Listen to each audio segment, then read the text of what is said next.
MP Ajit Singh की खूबसूरत बीवी मुनमुन पार्लर वाली से अपने खूबसूरत पैरों की मसाज करवा रही थी। तभी अमन आया। तुमने मुझे क्यों बुलवाया? मुनमुन ने पार्लर वाली को जाने का इशारा किया। क्या हुआ, बच्ची मिली? मुनमुन ने अमन से पूछा। अमन ने सोफे पर बैठते हुए इनकार में सिर हिलाया। मुझे पता था तुम ही बेवजह का पागल हुए थे। जब ऐसी कोई बच्ची नहीं तो मिलेगी कहाँ से? मुनमुन निश्चिंत होकर बोली। तुम इतने विश्वास के साथ कैसे कह सकती हो? अमन के चेहरे पर परेशानी के भाव थे। ऐसे क्या देख रहे हो? मुनमुन अपना कोई भी काम अधूरा नहीं छोड़ती।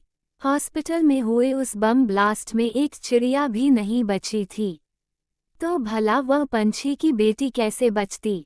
मुनमुन आराम से बोली। जानता हूँ, पर जिस तरह से, जिस कॉन्फिडेंस के साथ बच्चा ने हमसे डील की थी, वो हमें काफी कुछ सोचने को मजबूर कर रहा था। नो, अमन टेबल पर से पानी का ग्लास उठाता हुआ। कुछ ना कुछ तो है। और सबसे ज्यादा प्रॉब्लम है कि हम इस काम में किसी की मदद भी नहीं ले पा रहे हैं। मुनमुन खिलखिला के हंस पड़ी। बच्चा का पता चला तुम्हें? हाँ, कल रात को उसका एनकाउंटर हो गया, ऐसा सुनने में आया। Very sad. तब तो तुम्हें उस बच्ची की नहीं, अपने 5 लाख रुपए की चिंता करनी चाहिए। मुनमुन मुस्कुराती हुई बोली। सागर सिंह का कुछ पता चला? नहीं, अमन बोला। क्या कर रहे हो आखिर तुम सब? इससे पहले कि सारी बातें एमपी साहब तक पहुँचे, हमें इन सब को अपने स्तर पर ही खत्म करना होगा। और उसमें भी यह सम्राट बुरी तरह से हाथ धोकर पीछे पड़ गया है। पता नहीं साहिल को भी कैसे उसने अपने ही रंग में रंग लिया है। मुनमुन के तेवर अचानक से बदल गए। उद्धरण चिन्ह उद्धरण चिन्ह उद्धरण चिन्ह डॉट। मैं समझ रहा हूँ। मैंने तुमसे पहले ही साहिल को अपने रास्ते से हटाने के लिए कहा था, लेकिन तुम्हारी ही ममता एन वक्त पर जाग जाती है। अमन गुस्से में बोला। मुझे दोष मत दो, इस फसाद की जड़ तुम्हारी ही बीवी है। अब चाहे जो करो, जैसे करो, लेकिन हाँ, साहिल मरना नहीं चाहिए। और मैं ऐसा इसलिए नहीं बोल रही कि मेरे अंदर अचानक से ममता जाग उठी है। यह मत भूलो कि तुम्हारी बीवी तुम्हारे साथ सिर्फ इसलिए रहती हैं क्योंकि वह साहिल को जिंदा रखना चाहती है। और सम्राट की धमकी कभी कोरी नहीं होती। साहिल को छूने का मतलब है सीधे सीधे सम्राट के गुस्से को दावत देना। इससे पहले कि सागर सिंह अपने मकसद में कामयाब हो जाए और इन दोनों में से किसी तक पहुंच पाए, उससे पहले ही जितनी जल्दी हो सके सागर सिंह को ठिकाने लगा दो।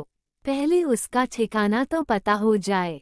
पता नहीं ये सागर का बच्चा किस हवा के झोंके से आता है, और उतनी ही जल्दी सारा काम उलटफेर कर निकल जाता है। अमन के चेहरे पर गुस्सा, परेशानी, हताशा सब साफ साफ दिख रहा था। अच्छा ठीक है, तुम अपना मूड मत ऑफ करो। आज शाम को घर में पार्टी है, सर जी भी आने वाले हैं। अमन ने हैरानी से मुनमुन की तरफ देखा। अब ये कौन सा नया खेल खेल रही हो तुम? अभी तो सिर्फ मोहर बिछाई है, खेल शुरू किया कहाँ है? मुनमुन बोली। तुमको पता भी है कि सर जी कौन सा तोप है, और हमारे लिए कितना खतरनाक हो सकता है। हम उससे भी बड़े बारूद की फैक्ट्री हैं। मुनमुन ने सर झटक कर बड़ी अदा से कहा। आखिर चल क्या रहा है तुम्हारे दिमाग में? एमपी साहब को आ जाने दो, उसके बाद तुम्हें भी पता चल जाएगा। इस बात का तुम अच्छे से ध्यान रखना। एमपी साहब को या फिर घर में किसी और को इस बच्ची वाले कांड की जानकारी ना हो, वरना बात संभाली मुश्किल हो जाएगी। ऐसा दिल से दिल तक का रिश्ता और सारे रिश्ते बेकार लगने लगेंगे।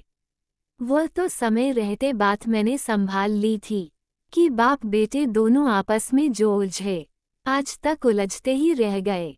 पता भी नहीं चला कि किसका किया धरा है, वरना वह तो सारा काम करके निकल ही चुका था और पकड़े जाते हम, बेमौत मारे जाते हम दोनों।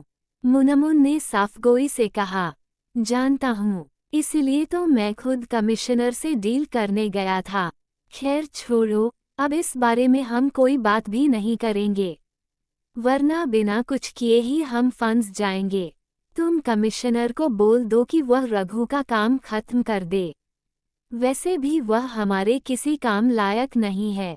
थोड़ी बहुत जो उसके पास हमारे बिजनेस से रिलेटेड जानकारी होगी तो अब तक कमिश्नर से उगलवा चुका होगा।